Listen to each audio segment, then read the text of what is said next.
आप बिलीव नहीं करेंगे कि आपको लगेगा कि यह क्या मतलब बोल रहा है।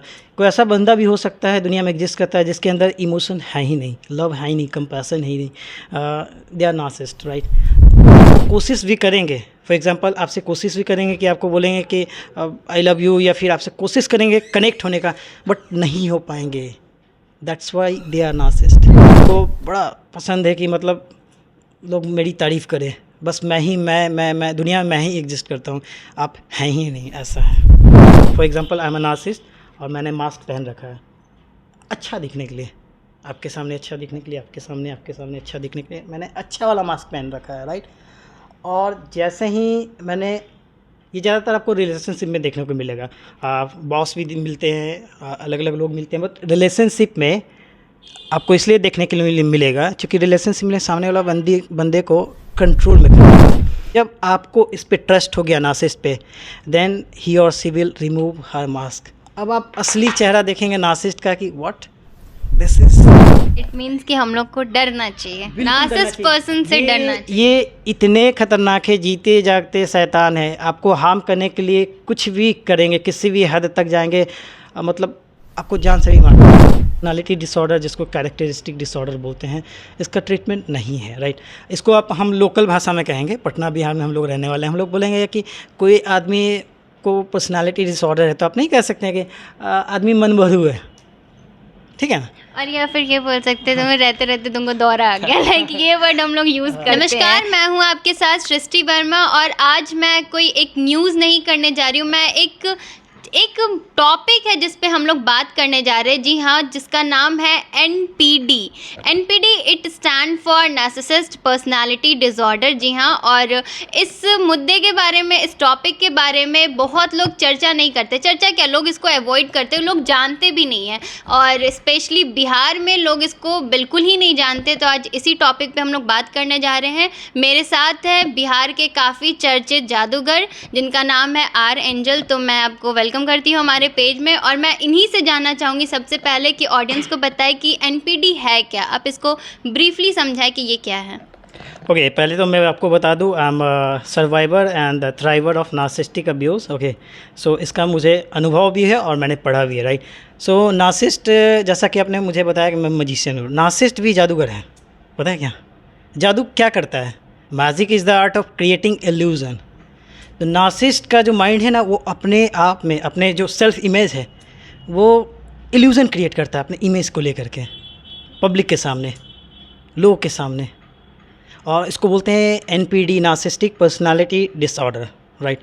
नार्सिसिस्टिक पर्सनालिटी डिसऑर्डर क्यों होता है, कैसे होता है, वो सब बाद में बात करेंगे। इसके आपको लक्षण मैं आपको बता दूं कि व्यक्ति के अंदर क्या क्या लक्षण होते हैं। पहला तो व्यक्ति ईगोमेनिया होगा, बहुत ज़्यादा ईगोइस्टिक होगा, बहुत हाई पे। ईगो तो थोड़ा थोड़ा हम सभी के अंदर है, बट बहुत एक्सट्रीम पे होगा। दूसरा होगा कि यदि आप उसे फिज़िकल वर्ल्ड में देखें तो व्यक्ति आपको बहुत चार्मिंग दिखेगा, मस्त दिखेगा, लगेगा आप देख नहीं सकते, मतलब पहचान नहीं पाएंगे। फिज़िकल लेवल पे, भौतिक जगह पे, मटेरियलिस्टिक वर्ल्ड में वो थोड़े सक्सेसफुल आपको दिखेंगे, अच्छे पॉलिटिशियन हो सकते हैं, अच्छे एक्टर हो सकते हैं, कोई भी हो सकते हैं, राइट। और उसके बाद मटेरियलिस्टिक वर्ल्ड में उनको चीज़ें, पदार्थ जो है ना, कार, लग्जरियस लाइफस्टाइल बहुत ज़्यादा पसंद है। इंसानों की अपेक्षा उनको बहुत ज़्यादा पसंद है। आगे का साइन, बहुत सारे साइन हैं, मैं आपको बता रहा हूँ। अब्यूज़र हैं, बहुत ज़्यादा। मैं ये पूछना चाहूँगी कि जो नार्सिसिस्ट पर्सनालिटी है, ये मतलब बनना कब स्टार्ट होता है, कब बनना ये हो जाता है, ये पर्सनालिटी के अंदर आ जाता है ये डिसऑर्डर? देखिए, बनने के बारे में तो एग्जैक्ट डेटा नहीं है किसी के पास में, राइट। कुछ लोग बोलते हैं जेनेटिक है, कुछ लोग बोलते हैं इन्वायरमेंटल है, फैमिली का है। यदि आपके पेरेंट्स नार्सिसिस्ट है तो आपका बच्चा भी नार्सिसिस्ट होगा। बट कई केसेस में ऐसे हुआ है कि मैंने देखा है कि नार्सिसिस्ट जिसका पेरेंट्स है उसका बच्चा नार्सिसिस्ट नहीं है। तो it's a matter of the choice. जब बच्चा धीरे धीरे ग्रो करता है, बढ़ता है, चीज़ों को ऑब्जर्व करता है सोसाइटी में, तो वो चूज़ कर सकता है थोड़ा डिफरेंट होना। बट मैंने ऑब्ज़र्व किया है, मुझे लगता है कि नार्सिसिस्ट जेनेटिक ही होते हैं। मतलब आपके पेरेंट्स नार्सिसिस्ट है, आपका फैमिली सराउंडिंग वैसा है, तो आप नार्सिसिस्ट बनेंगे ही, राइट। तो क्या मतलब जो ऐसे पर्सन होते हैं, क्या इन पे मतलब ट्रस्ट किया जा सकता है, या कभी इनको रेग्रेट होता है अपने बिहेवियर से, या कुछ भी ऐसा कर देते हैं कभी? तो नो नो इन पे ट्रस्ट किया जाना चाहिए या नहीं, पहले तो इनके बारे में समझते हैं कि इनके सिम्टम्स क्या क्या, आप कैसे पहचानेंगे। Yes. बहुत सारे सिम्टम्स मैंने बताया कि एरोगेंट है, अब्यूज़र है, लैक ऑफ एम्पैथी है। हमारे आपके पास क्या है पता है? इमोशन है, राइट। आप बिलीव नहीं करेंगे कि आपको लगेगा कि यह क्या मतलब बोल रहा है। कोई ऐसा बंदा भी हो सकता है दुनिया में एग्जिस्ट करता है जिसके अंदर इमोशन है ही नहीं, लव है ही नहीं, कंपैशन है ही नहीं। They are narcissist, right. वो कोशिश भी करेंगे, फॉर एग्जांपल आपसे कोशिश भी करेंगे कि आपको बोलेंगे कि आई लव यू, या फिर आपसे कोशिश करेंगे कनेक्ट होने का, बट नहीं हो पाएंगे। That's why they are narcissist. और भी मैं आपको सिम्टम्स बता रहा हूँ उनके जीवन में। वो झूठ बहुत बोलते हैं। झूठ इसलिए बोलते हैं ना क्योंकि उनको फॉल्स इमेज बनाना है लोगों के बीच में, सोसाइटी के बीच में। तो वो जो स्टोरी सुना रहे हैं, अपने बारे में बता रहे हैं, जो भी चीज़ें कर रहे हैं, सब झूठ है। Everything is illusion. Self importance ज़्यादा देंगे, खुद को मतलब सेंटर मानेंगे, मतलब दुनिया उनके अराउंड में घूमेगी एंड ही और she is the centre of attraction. उनको बड़ा पसंद है कि मतलब लोग मेरी तारीफ़ करें, बस मैं दुनिया में मैं ही एग्जिस्ट करता हूँ, आप हैं ही नहीं, ऐसा है। एक आपने वो टर्म बोला कि सेल्फ सेंटर्ड, ओके, तो आप ज़रा ये चीज़ को एलाबरेट कर सकते हैं, क्योंकि लोग को कन्फ्यूज़न होता है कि सेल्फ लव और सेल्फ सेंटर्ड में थोड़ा डिफरेंस है, बट ये सामने वाले को पता नहीं चल सकता है, तो इसको थोड़ा सा एलाबरेट कर दीजिए। सेल्फ लव मतलब आप खुद को प्यार करते हैं, ठीक है, अच्छी बात है, सब लोग करते हैं, राइट। और सेल्फ लव में आप दूसरों का नुकसान नहीं चाहते हैं। बट नार्सिसिस्ट जो है, सेल्फ सेंटर्ड कहने का मतलब दूसरों का नुकसान करके उनको पहुंचना है, उनको अचीव करना है, मटेरियलिस्टिक वर्ल्ड में जाना है, कुछ भी करना है, मतलब दूसरों का नुकसान करना है, उनको अब्यूज़ करना है, कुछ भी करना है उनको पाने के लिए, कुछ भी जो उनके मन में आ रहा है कि मुझे ये चाहिए तो मुझे चाहिए तो चाहिए, बस।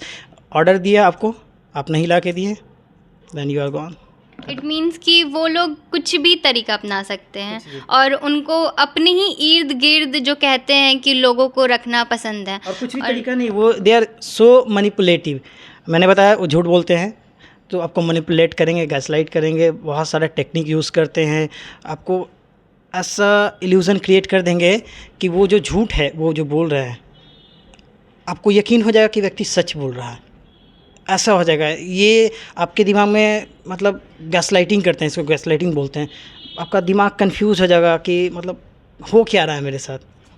अब ये भी एक क्वेश्चन उठता है कि क्या ऐसे पर्सन से हम लोगों को डरना चाहिए? क्या डर नाम का चीज़ ऐसे लोग से होना चाहिए हम लोग को, या फिर इन लोग से कोई डरने वाला चीज़ नहीं है? नहीं, बिल्कुल डरना चाहिए। मैं आपको एग्जांपल बता रहा हूँ नार्सिसिस्ट कैसे होते हैं। For example I am a narcissist और मैंने मास्क पहन रखा है अच्छा दिखने के लिए, आपके सामने अच्छा दिखने के लिए, आपके सामने अच्छा दिखने के लिए मैंने अच्छा वाला मास्क पहन रखा है, राइट। और जैसे ही मैंने, ये ज़्यादातर आपको रिलेशनशिप में देखने को मिलेगा, बॉस भी मिलते हैं, अलग अलग लोग मिलते हैं, बट रिलेशनशिप में आपको इसलिए देखने के लिए मिलेगा क्योंकि रिलेशनशिप में सामने वाला बंदे को कंट्रोल में कर लेता है। तो ये मास्क पहना है झूठ मूठ का, राइट, अच्छा दिखने के लिए, अच्छा प्रिटेंड कर रहे हैं। जब आपको इस पे ट्रस्ट हो गया नार्सिसिस्ट पे, देन ही और she will remove her mask. अब आप असली चेहरा देखेंगे नार्सिसिस्ट का कि what this is actually. It means कि हम लोग को डरना चाहिए, नार्सिसिस्ट पर्सन से डरना चाहिए। ये इतने खतरनाक है, जीते जागते शैतान है, आपको हार्म करने के लिए कुछ भी करेंगे, किसी भी हद तक जाएंगे, मतलब आपको जान से भी मार देंगे और ऐसी स्थिति में डाल देंगे कि यदि जान से नहीं मारे तो आप ट्रॉमा के कारण या किसी सिचुएशन की वजह से आप खुद ही सुसाइड अटेम्प्ट कर ले। लाइक वो मजबूर कर देंगे कि आप ये स्टेप उठाओ। क्या ये कभी चेंज हो सकता है? ये जो पर्सनालिटी डिसऑर्डर है, ये जो नार्सिसिस्ट नाम का चीज़ है, वो क्या कभी भी चेंज हो सकता है पर्सन के अंदर? नहीं चेंज हो सकता, मेरा अपना अनुभव है, नहीं चेंज हो सकता। बहुत सारे लोग हैं जो थेरेपी लेते हैं, बहुत सारे, हालांकि 1% लोग, आंकड़े कहते हैं 1% लोग जाते हैं थेरेपी के लिए, लेकिन ये चेंज नहीं हो सकते। बिकॉज आप समझिए ना कि जिस इंसान के अंदर इमोशन है ही नहीं बाय बॉर्न या बढ़ते बढ़ते, अब आप इमोशन लाएंगे कहाँ? लाइफ टाइम तक, आप मरते दम तक, जब तक आपकी बॉडी है, आप इमोशन ला ही नहीं सकते, झूठ मूठ क्रिएट कर ही नहीं सकते। ये अपने आप में समझिए बहुत दयनीय स्थिति है नार्सिसिस्ट की, कि वो नार्सिसिस्ट जन्मे हैं या पैदा हुए या वैसा बन गए हैं बहुत। और उनको कुछ रिग्रेट भी नहीं होता उनके बिहेवियर से, कभी नहीं होता? नहीं, रिग्रेट कैसे होगा? रिग्रेट होगा कि आपको लगेगा कि मैंने कुछ गलत किया है तो, जब आपको लगेगा कि मैं, जब सुपर ईगो है मेरे पास, मैं गलत हूँ ही नहीं, मैं जो भी चीज़ें कर रहा हूँ वो सही ही है, तो रिग्रेट का सवाल ही नहीं होता है। रिग्रेट होगा ही नहीं, बिल्कुल नहीं होगा।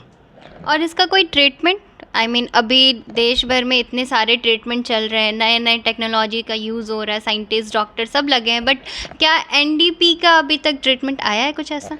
ट्रीटमेंट देखिए, मेंटल डिसऑर्डर का है, पर्सनालिटी डिसऑर्डर जिसको कैरेक्टरिस्टिक डिसऑर्डर बोलते हैं, इसका ट्रीटमेंट नहीं है, राइट। इसको आप, हम लोकल भाषा में कहेंगे, पटना बिहार में हम लोग रहने वाले हैं, हम लोग बोलेंगे कि कोई आदमी को पर्सनालिटी डिसऑर्डर है, तो आप नहीं कह सकते हैं कि आदमी मनभरू है, ठीक है ना।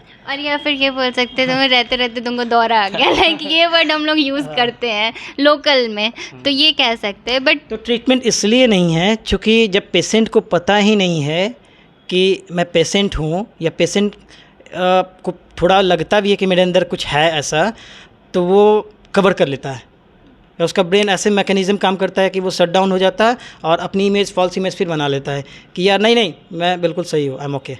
तो मतलब कोई भी ऐसा तरीका नहीं है कि ऐसे पर्सन को हम लोग कंट्रोल करके, कुछ भी एक होता है ना कि हम लोग प्रिकॉशन लेकर उसको चेंज करने का कोशिश करें, एटलीस्ट पूरे तरीके से नहीं, लेकिन एक होता है कि थोड़ा सा कंट्रोल करें, कुछ भी ऐसा? ओके, कंट्रोल की बात नहीं है, आपने प्रिकॉशन बोला है तो इसलिए मैं यहाँ हूँ आपके सामने, इसलिए मैं आया हूँ, राइट। प्रिकॉशन है कि यही है कि आप नार्सिसिज्म से दूर रह सकते हैं अवेयरनेस के थ्रू। जैसे मैं आपको बता रहा हूँ नार्सिसिज्म क्या है, अवेयरनेस के थ्रू आप उससे बच के रह सकते हैं। अदरवाइज़ अगर कुछ दवा होता है, ऐसा होता है तो सारे नार्सिसिस्ट का दवा चलता ठीक हो जाते हैं, लेकिन ऐसा कुछ नहीं है। आपको पहचानना है कि अराउंड में 100 व्यक्ति हैं तो 3 to 5% लोग नार्सिसिस्ट है, 100 में 5 लोग नार्सिसिस्ट है।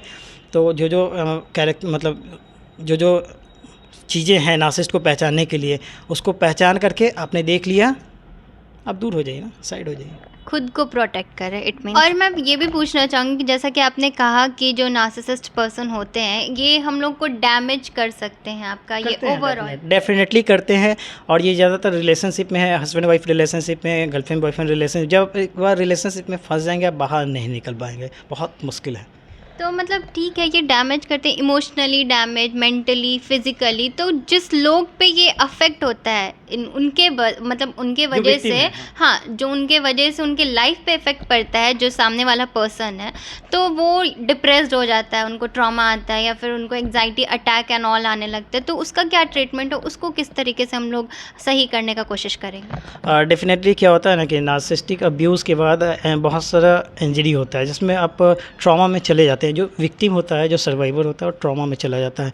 और मैं आपको ब्रेन का थोड़ा मैकेनिज़्म समझाऊं कि क्या क्या नुकसान होते हैं। नार्सिसिस्टिक अब्यूज़ का इतना मतलब हेल्थ पे प्रभाव पड़ता है कि स्ट्रेस लेवल को जो है ना, स्ट्रेस हार्मोन कॉर्टिजल लेवल रेज होता है तो एस्ट्रोनॉमिकल लेवल तक आता है। उसके बाद कॉर्टिजल लेवल जो है ना, हिपोकैम्पस को श्रिंक करता है। Hippocampus is the part of your brain, okay. ये आपको क्या करता है, ये आपके शॉर्ट टर्म मेमोरी को, डिसीजन मेकिंग पावर को ये डैमेज कर देता है। मतलब आफ्टर नार्सिसिस्टिक अब्यूज़ आपके शॉर्ट टर्म मेमोरी आपका लॉस हो जाएगा, सोचने समझने की कैपेसिटी थोड़ी हिल जाएगी, और आपको थोड़ा समय लगेगा, रिकवर करना पड़ेगा, खुद से खुद का ध्यान रखना पड़ेगा, और कोई उपाय नहीं है। आप प्रोफेशनल के पास जा सकते हैं, आप साइकेट्रिस्ट के पास जा सकते हैं और बता सकते हैं खुल के कि मैं ऐसा ऐसा है, मैं ट्रॉमा या ये डिप्रेशन सफ़र कर रहा हूँ, तो उसका उपाय है। तो इट मीन्स सेल्फ प्रोटेक्ट। तो हमने इस वीडियो में एनपीटी के बारे में बहुत ब्रीफली जाना, और ओवरऑल आप मतलब ऑडियंस को क्या बताना चाहेंगे, समराइज़ कर कुछ एडवाइस, कुछ सजेशन, ओवरऑल इस पे क्या बोलना चाहेंगे लास्टली? लास्ट में मैं आपको तो बता दूं कि beware of the narcissist and just try to recognize the red flags. I am just representing here the red flags. red flags क्या होता है मैं आपको बता दूं, जैसे किसी व्यक्ति में आपको दिखा कि लैक ऑफ एम्पैथी है, इमोशन नहीं है, आप समझ जाएं कि ये नार्सिसिस्ट हो सकता है। सेंटर ऑफ अट्रैक्शन, वो व्यक्ति मैं कर रहा है, सिर्फ अपनी तारीफ कर रहा है, ये कर रहा है, ठीक है।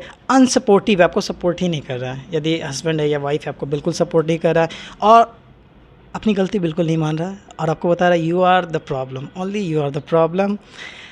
और स्ट्रॉन्ग सेंस ऑफ एंटाइटलमेंट है, मतलब मैं ही बड़ा हूँ, मैं ही ये हूँ, और अपने ब्यूटी को लेकर, अपने सक्सेस को लेकर के बहुत ज़्यादा फोकस्ड रहते हैं। तो ओवरऑल ये आपको जो रेड फ्लैग्स दिखे हैं, ये सिंबल दिखे हैं, तो आप पहचान जाएं कि बंदा नार्सिसिस्ट हो सकता है या हो सकती है, निकल जाओ यहाँ से। ओवरऑल मैं भी यही बोलूँगी कि नार्सिसिस्ट पर्सन के बारे में आपने इतना ब्रीफली जाना, अगर आप और भी रिसर्च करना चाहते हैं आप रिसर्च करें, और इस चीज़ को जो इंसान अवॉइड करते प्लीज़ अवॉइड ना करें, क्योंकि आसपास ऐसे पर्सन अभी बहुत भरे पड़े हैं। तो प्लीज़ उन्हें जानिए और ख़ुद को प्रोटेक्ट ज़रूर से ज़रूर करिए। इनका भी यही सजेशन था कि सेल्फ़ प्रोटेक्ट ज़रूर करना है। तो अभी के लिए इतना ही, आगे और भी हम लोग तमाम टॉपिक पे बात करते रहेंगे इसी तरीके से। तब तक के लिए धन्यवाद।